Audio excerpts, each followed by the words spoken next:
What I'd like to do with the time that I have with you is to probably try to accomplish two things. One, in 32 years, I've certainly been around the block in this industry. And I'd like to share with you, first of all, how I started, how bad it was, the worst thing that ever happened to me in network marketing, what I needed to learn to shift from not so good to really knowing what to do. Would that be of interest to you? Now, as a teacher, I've been teaching. Some of you may know I'm a former university professor in the field of psychology and sociology. And as a teacher, I always try to give my students things that could shift them from where they were in life to a new place that they wanted to be in life. Well, let me tell you what I know about human nature. Most people will not. Isn't that unfortunate? What I'm going to say right from the beginning, it's not that you don't know what to do, it's that you know what to do, you just won't do it. How truthful is that for most people? So let me start by telling you my network marketing story.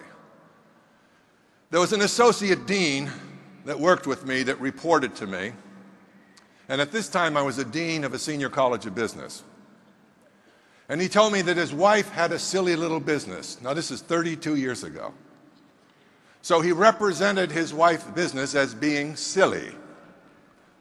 Now, we would not have 9 children if I suggested to my wife anything she was doing was silly.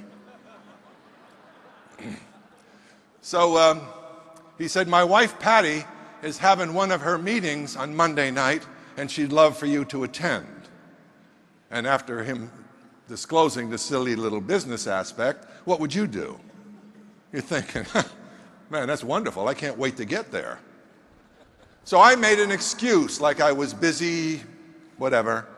Now we're going to teach you right from the beginning what happens when you're persistent. That was the first week.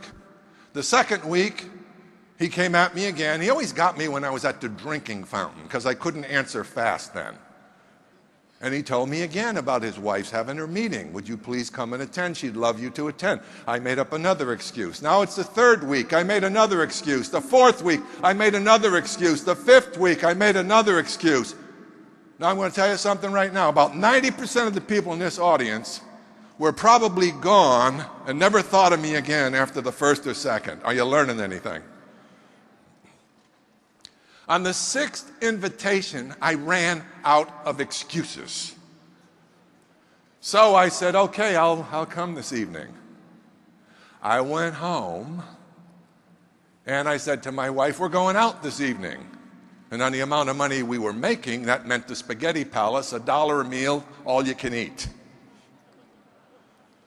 And she said, where are we going? I said, we're going to Patty's got some kind of a business meeting, and she's invited me to go over there. Why don't you come along? And she said, doesn't Patty sell soap and pills?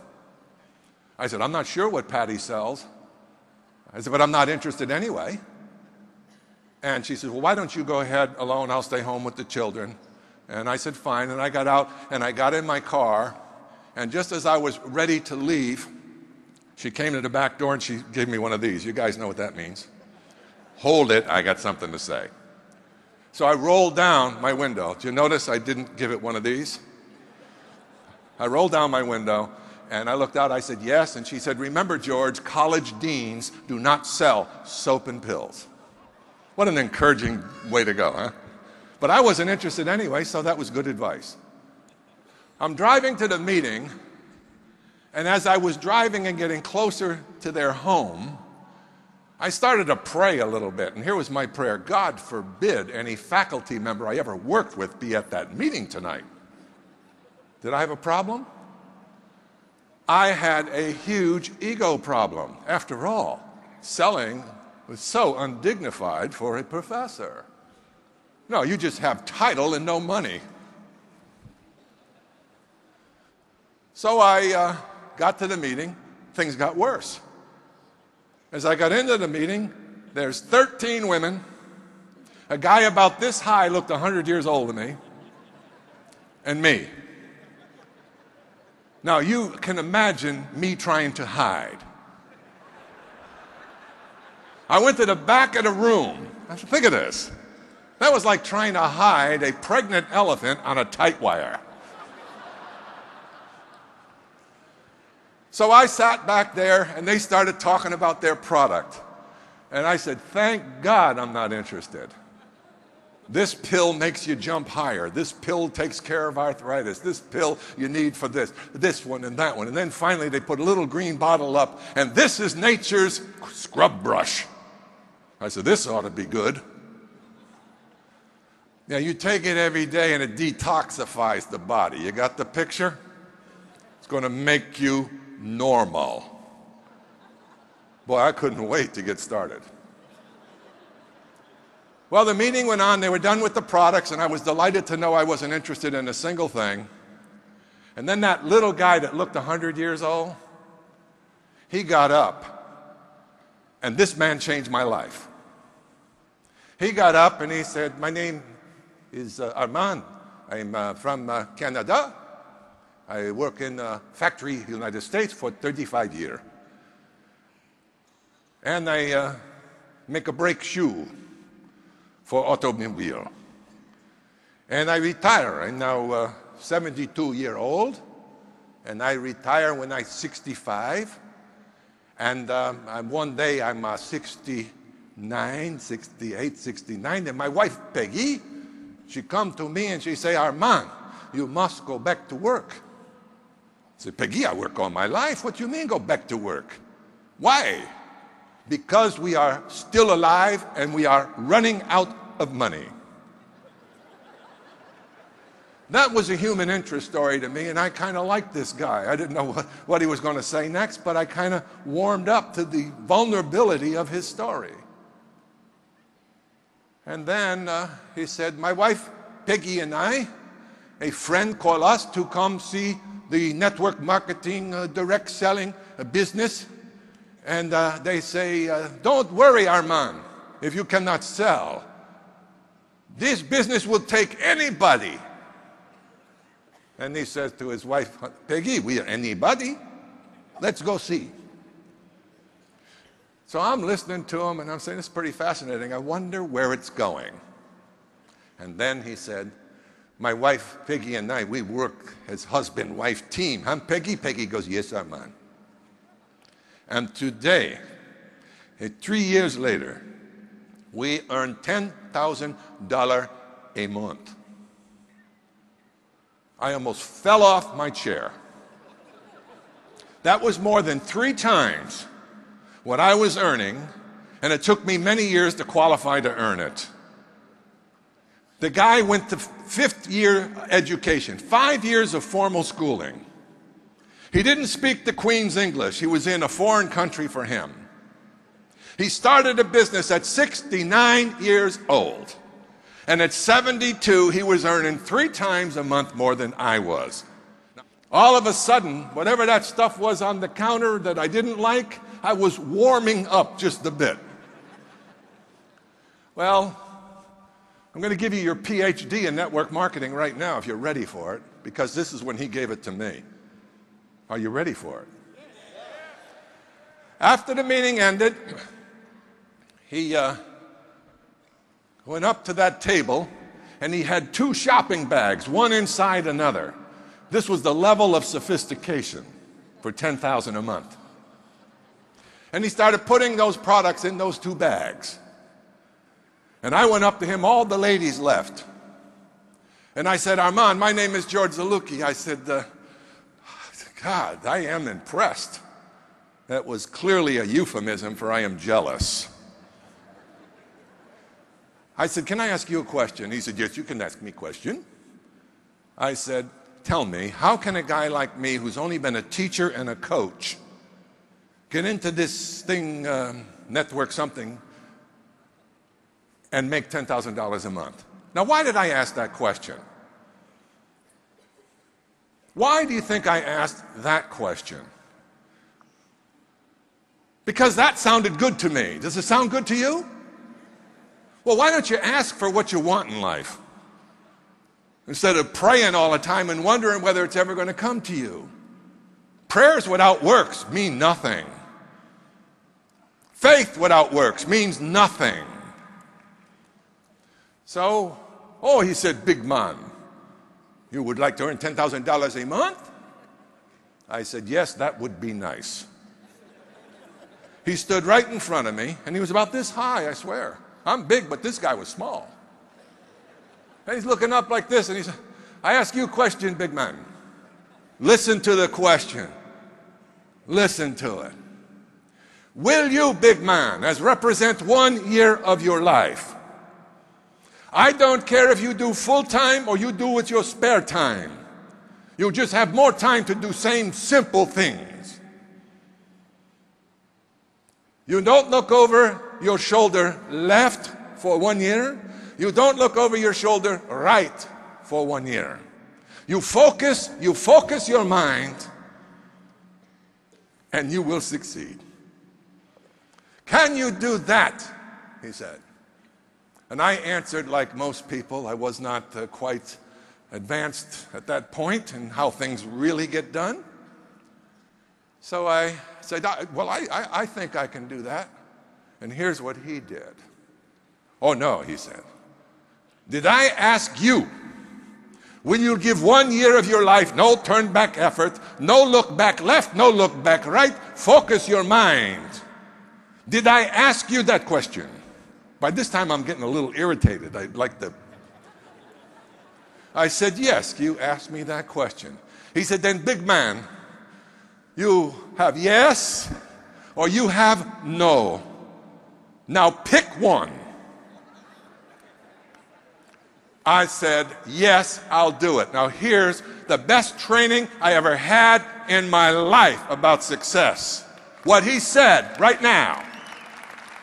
Here's what he said. That's good, big man. I can teach you no more. Now I'm going to tell you something. If I walked off this stage right now and you understood the power of that man's instruction, you can do anything. The problem is, folks, we start something and we lose focus. We let the little minds in life take away the big dreams, don't we? The little voices that you have in you from your past failures, they keep chipping away at your will to persevere.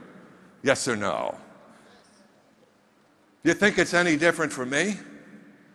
I've just learned you need to tell those people inside of you to shut up. Well, I got started in the business, and here's the way I approached it. Here's the mistake. Don't make it. ACN has a system for you. Just follow the system. And so if you want success, you better understand Newton's law. For every positive, there's a negative. For every plus, there's a minus. For every dreamer, unfortunately, there's about 1,000 dream stealers. You've got to know. So I got started approaching the business the way I approach the world of academia. Study, study, study, get smart. Isn't that it? In other words, some of you learn everything about the rates, learn everything about the competition, learn everything about everything except how to make money. Some of you are going to have that disease. And I'm warning you right now, you don't know the business you're in. So anyway, I did it George's way. And I studied and I studied and I studied. I could have taught at a university in bionutrition because I had to know what every single vitamin did, every molecule in your body, how it responded to it. And guess what? Oh boy, was I feeling good. Because I could go into a home night after night, and if there were 10 people in that home, 8 would buy product. I got so good at it that the company called me, and this was only in my second year, and said, you are in the running for #1 in the world in group sales. I said, how the heck did that happen? I didn't even know I was in a race. All I knew was what I knew about selling and study and selling and information. Some of you will have that disease too. You better get over it. And then I learned about how full of beans people are. See, I used to believe when you had kind of surface relationships with people, colleagues around you, where nothing's ever tested, you all moan about the same things. Okay, you all share the homogenized life of mediocrity. You see, I had to learn that as you get closer to people where commitments are made or broken, where words are kept or unkept, people reveal themselves. And boy, you can pretty quickly sort who's real and who's not real. Well, I had my group. I had 5 representatives in my group. I had sponsored 5. And every Saturday, we had a breakfast. And every Saturday, I'd get up and motivate my team. Didn't do any good. Every Saturday, they waited for me to do it again. And then every Saturday after that, they waited for me to do it again. And whenever they needed a presentation, they called George. Come on over to my friend's house and sell them some vitamins. And old dumb George would just go right ahead and work like a mule. And they'd buy the product. And my group sales just kept beaming. But I wasn't making any real money. Here's the next thing I did. In case you think this is just going to fall your way, I'm giving you a short course on how to get there faster. Then I'd say to my group, hey, guess what? They said, what? There's a lady in Chicago that's speaking next Saturday, and she's selling the cosmetic line. You know what I heard from all 5 of them? Well, we ain't going to sell none of that stuff. I said, well, wait a minute. Are there women in the world? What happens if a husband joins us and the wife wants to sell cosmetics? Come on, guys, let's go. Plus, we'll learn how she's doing it. Guess what? Here's what I would hear. Oh, you're going to drive 265 miles one way, go to a meeting, and come back 265 miles? You're going to buy us lunch? Sickos. Losers. They don't understand how the world works. You got to give before you take. It's a law of the universe. It's a forgotten law for all too many. What's in it for me?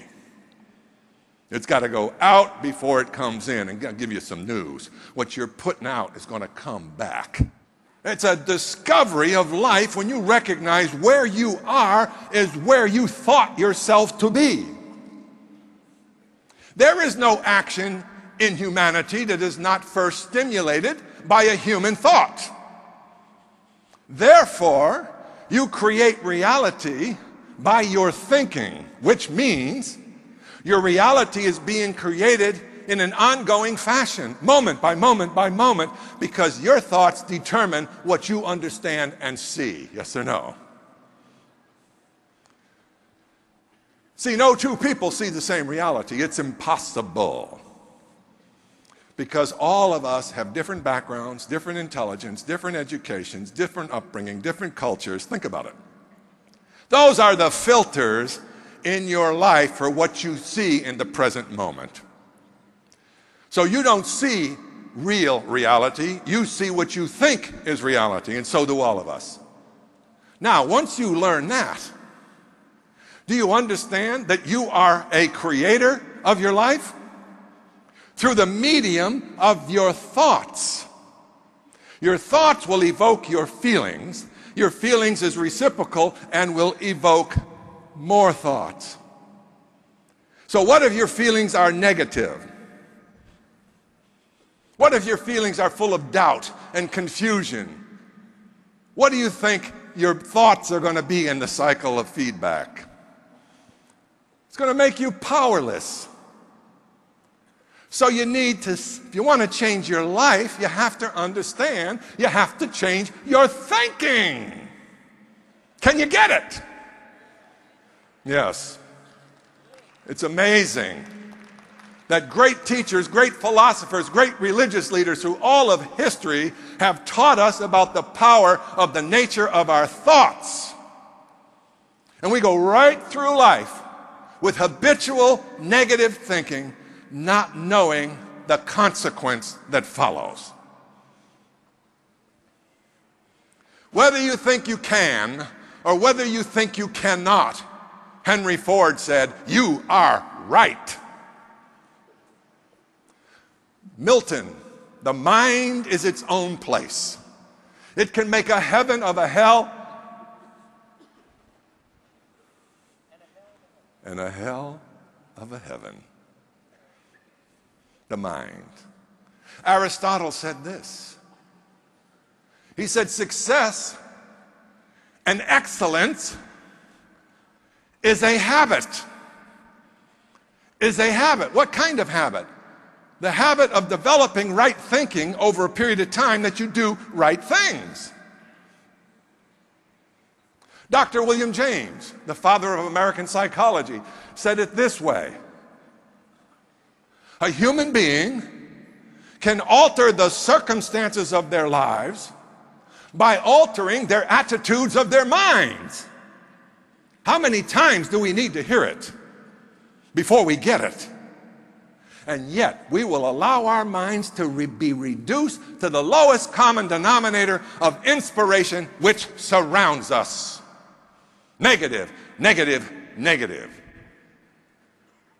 This world is full of people who, if you gave them a donut, they'd first try to eat the whole. I'm sorry, but I'm going to be direct with you. If you want to win, you need to change. If you're winning now, you probably have figured it out. I'm going to ask you a question. Why do you think 5% of the people in the world own 95% of the wealth? Did you ever ask that question? Well, here's what most people, they're lucky, they were born into it, they're more smarter than I am. No, not the case. No. You want to take and observe it? Why don't you observe the 5%? That'd be a starting point, wouldn't it? The 5% don't stop after 9 or 10 hours.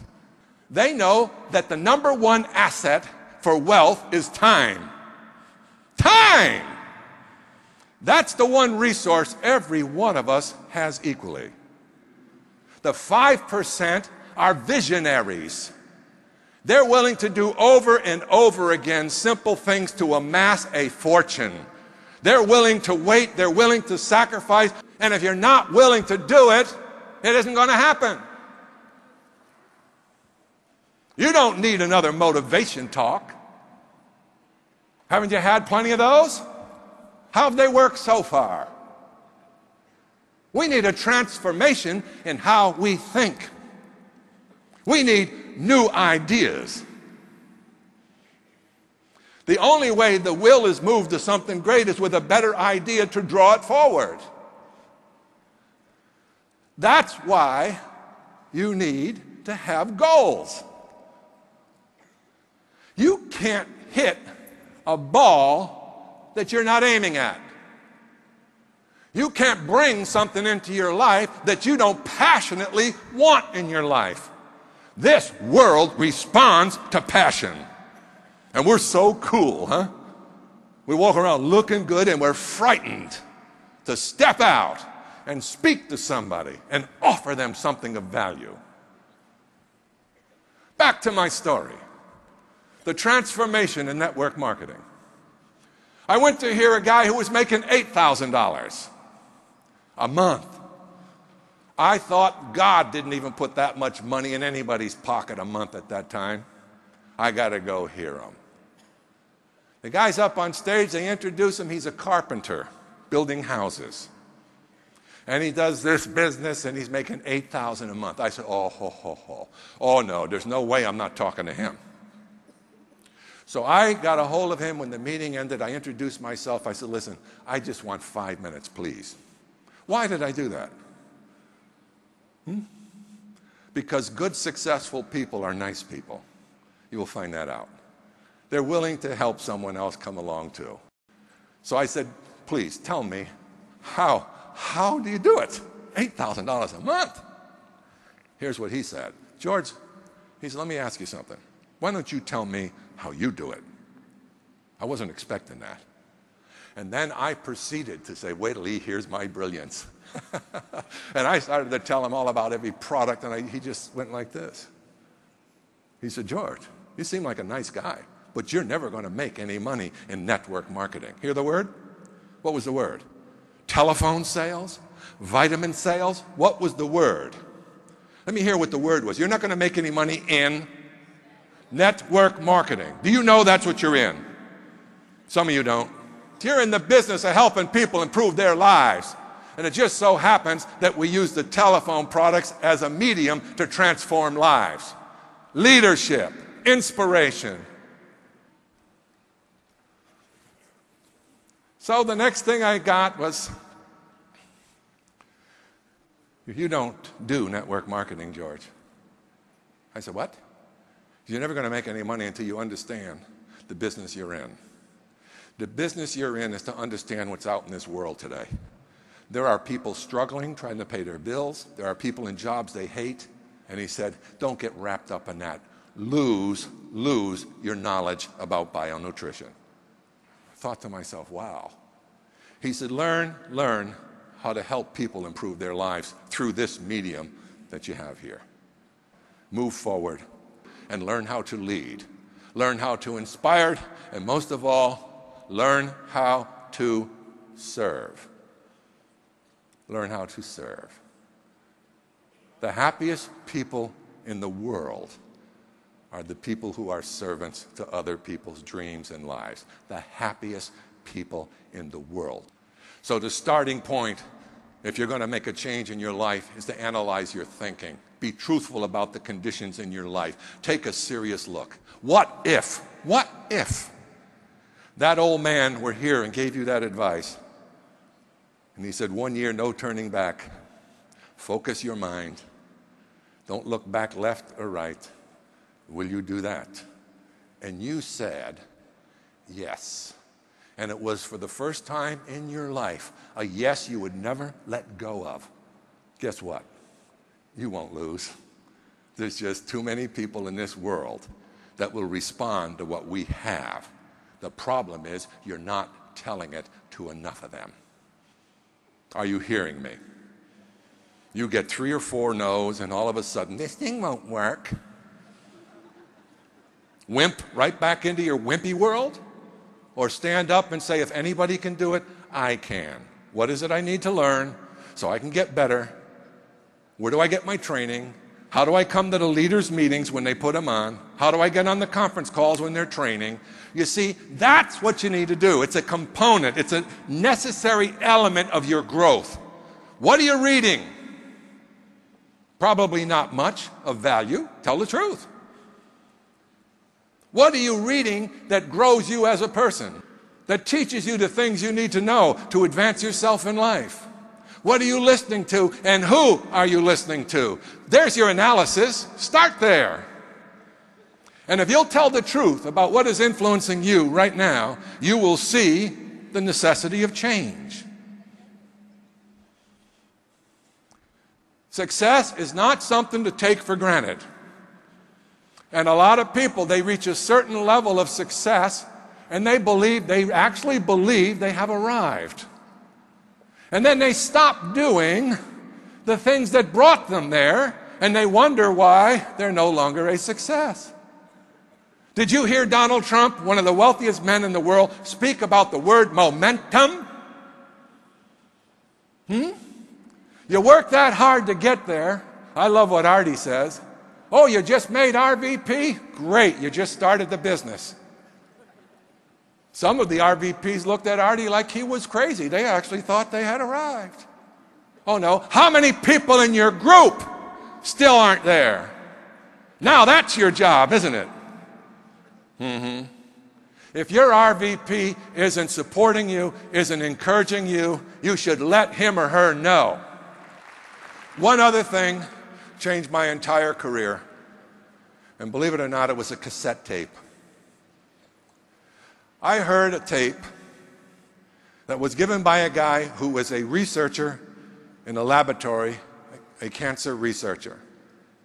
And I heard him give a talk about a guy who was trying to recruit him into the company I was in.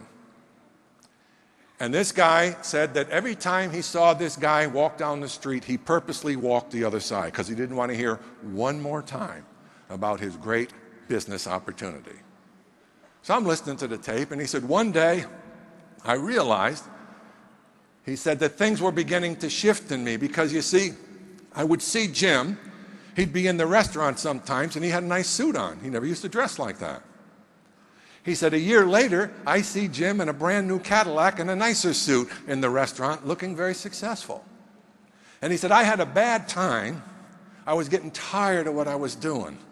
And I thought, you know, maybe, just maybe, I should go take a look at what Jim is doing.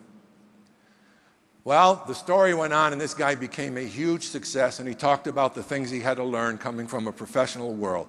Well, here's what I did. I had to look and look and look. I finally got permission to make 500 copies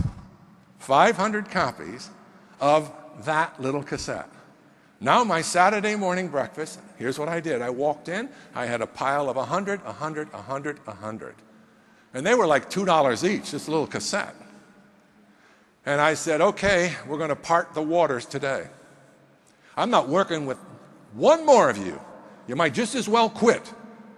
This guy knows what he's talking about and we don't. This guy knows how this business works and we don't. I'll just take them all.